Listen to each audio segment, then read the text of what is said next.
And there's a woman of whom you've probably all read, but never seen in a picture. Miss Madeline Slade, the English daughter of an admiral, who now prefers to be known as Malara Ben. She's one of Mr. Gandhi's most devout disciples. She's leading the way ashore now, and just behind her comes Mr. Gandhi, dressed as he said he would be, in just his loincloth, even in the chilly climes of Europe. And he's carrying with him his pots and pans, which he declared at the customs. He was trotted around Marseille to several receptions and made one or two speeches which rather frightened the French authorities. But when asked to speak into the sound-filled microphone, he said, "I think not." And so we go on our way to England.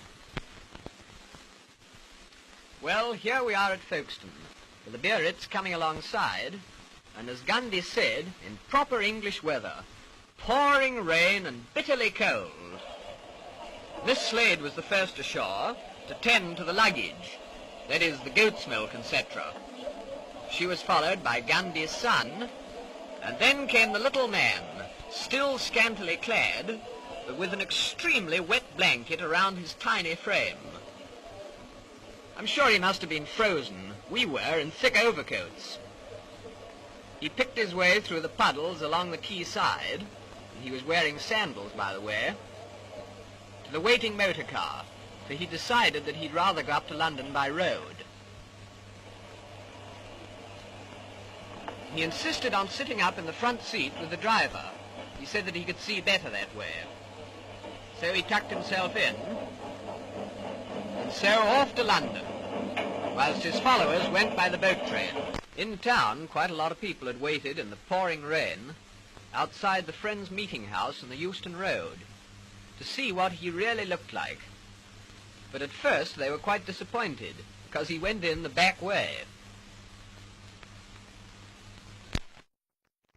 But shortly afterwards he left by the front way. And then they really did see quite a lot of him, even his knees.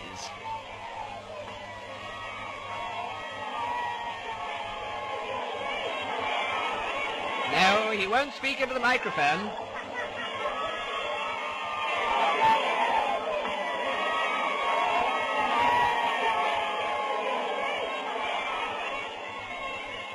And so to his poplar home, where we leave this bizarre little man, whose coming has caused so much comment, complete with loincloth, spinning wheel and goat's milk, feeling sure that he cannot complain of his reception or the publicity he has received, from which, by the way, we always understood that he shrank.